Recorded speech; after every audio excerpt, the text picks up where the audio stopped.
రంగారెడ్డి జిల్లా చేవెళ్ల నియోజకవర్గంలో భూ కబ్జాదారుల అక్రమాలకు ఎట్టకేలకు అడ్డుకట్టబడింది. బైనాబాద్ మున్సిపాలిటీ పరిధిలోని పెద్ద మంగారం గ్రామంలో రాఘవేంద్ర సొసైటీ పేరుతో ఫేక్ డాక్యుమెంట్లు సృష్టించి ప్లాట్ల రిజిస్ట్రేషన్లకు చేసిన వ్యవహారం బయటపడింది.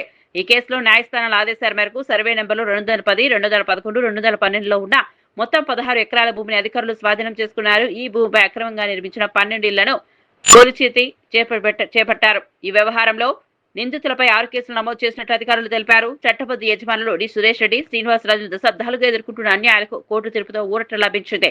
కమిషనర్ ఒక రిక్వజిషన్ పెట్టిండు, మాకున్న ఫోర్స్ సరిపోదు వీటిని ఇంప్లిమెంట్ చేయాలంటే, కానీ హెచ్ఎండిఏకి రాసిడు. హెచ్ఎండిఏ మళ్ళీ పర్మిషన్ ఇచ్చింది. ఏమనంటే ఫోర్స్ ఇస్తాము, మీరు ఇమీడియట్లీ హైకోర్టు ఆర్డర్ని ఇంప్లిమెంట్ చేయండి, కంటెంప్ట్ ఆఫ్ ప్రొసీడింగ్స్ అయితే మాకు ప్రాబ్లం అవుతుంది అని. తర్వాత కమిషనర్ గారు మొన్న 30వ తారీఖు అందరికి నోటీస్ ఇచ్చి తర్వాత పోలీసు రిక్వజిషన్ పెట్టారు. పోలీసులకు ఎందుకంటే ప్రొటెక్షన్ కావాలి, మీరు ఇల్లీగల్ ల్యాండ్ గ్రాబర్స్ మళ్ళీ ఏదైనా అడ్డుపడవచ్చు ఈ డెమాలిషన్ చేస్తుంటే అని. కమిషనర్ లెటర్ ప్రకారం పోలీస్ ప్రొటెక్షన్ ఇచ్చారు.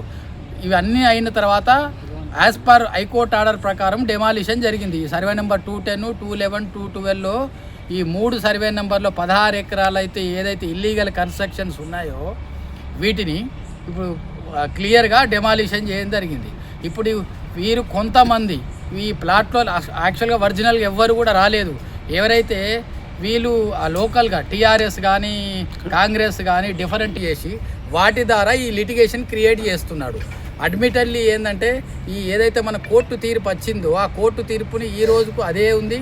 ఆ కోర్టు తీర్పును ఈ ప్లాట్లలో కానీ రాఘవేంద్ర సొసైటీ కానీ ఎవ్వరు కూడా ఛాలెంజ్ చేయలేదు. వీటిని యాజ్ పర్ కోర్ట్ ఆర్డర్ ప్రకారము మేము రిక్వజిషన్ పెట్టినాం కాబట్టి ఇప్పుడు మన కమిషనర్ మొయినాబాద్ ఈ మున్సిపాలిటీ వాళ్ళు యాజ్ పర్ రూల్ ప్రకారం హైకోర్టు ఆర్డర్ ప్రకారం డెమాలిషన్ చేసారు. ఇలా ఏమీ అవకతవక జరగలేదు. తర్వాత పొలిటికల్గా ఎవరికి సంబంధం లేదు. నిజంగా పొలిటికల్ సంబంధం ఉంటే ఇప్పుడు ఆర్డర్ తీసుకొచ్చి 5 నెలలు అయింది, నెక్స్ట్ డే కావాలి కదా డెమాలిషను. 5 నెలలు ఆగిందంటే యాజ్ పర్ రూల్ ప్రకారం హైకోర్టు ఆర్డర్ ప్రకారమే జరిగింది. ఇల్లు ఎటువంటి అవకతవకలు చేయలేదు. కావాలని ఈ అన్ని పొలిటికల్ లోకల్ పార్టీ వాళ్ళు ఈ టీఆర్ఎస్ వాళ్ళ పేర్లు తీసుకొని ఇప్పుడు కాంగ్రెస్ గవర్నమెంట్లో పెద్ద నాయకుల పేర్లు తీసుకొని కావాలని వారి పేర్లను ఇచ్చేసి ఫాల్స్గా ఇంప్లికేట్ చేస్తుండ్రు. యాజ్ పర్ కోర్ట్ ఆర్డర్ ప్రకారమే ఇప్పుడు ఏదైతే కమిషనర్ ఉన్నాడో మన యాక్షన్ తీసుకోవడం కానీ డెమాలిషన్ చేయడం కానీ యాజ్ పర్ హైకోర్టు ఆర్డర్ ప్రకారమే కంప్లీట్ చేయడం.